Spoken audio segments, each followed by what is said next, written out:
আচ্ছা, আমার মতো কি এরকম কারোর হয়? এত সুন্দর করে যত্ন করে ভিডিও করার পরে যখন এডিট করতে আসি দেখি কখন যেন ভিডিওটা ডিলিট হয়ে গিয়েছে। আবার এমনও হয় অনেকক্ষণ ধরে রান্না করছি ভিডিও অন করে, পরে দেখি ভিডিও অন করতেই ভুলে গিয়েছি। শুধুই ক্যামেরাটা সেট করে রেখে দিয়েছি। এরকম তো আমার সাথে প্রায়ই হয়। মাঝে মাঝে এত রাগ হয় এটা হলে। আর আমার আবার একটা বাতিক আছে, কোনো কারণে একটা ভিডিও নষ্ট হয়ে গেলে বা একদিন ভিডিও ছাড়তে না পারলে পরের দিন থেকে যেন আর ভিডিও করতেই ইচ্ছা করে না।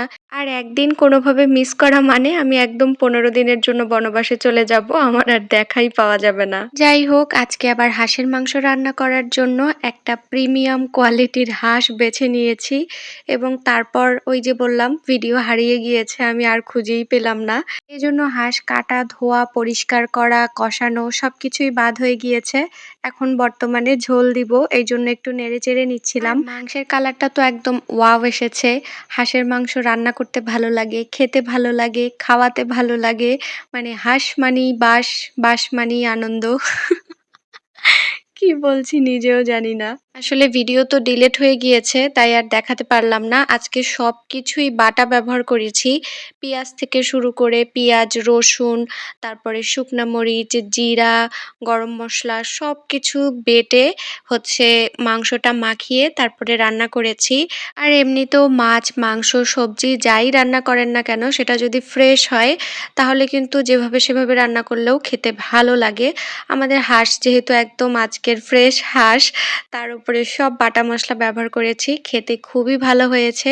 এটা আমি রাতে রুটি দিয়ে খাওয়ার জন্য রান্না করছিলাম। এইজন্য ঝোল একটু বেশি রাখবো।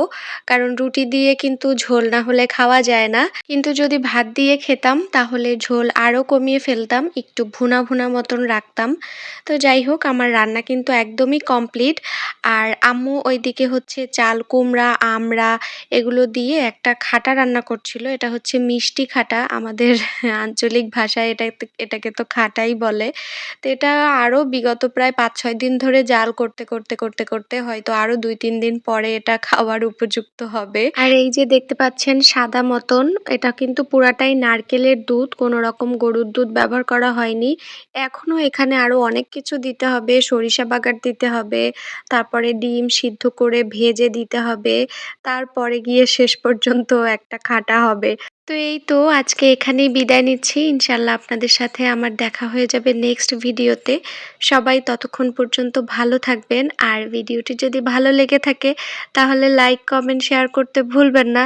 ভিডিও ভালো না লাগলেও দেখতে থাকবেন। দেখতে হয়তো একসময় ভালো লাগতেও পারে। আল্লাহ হাফেজ।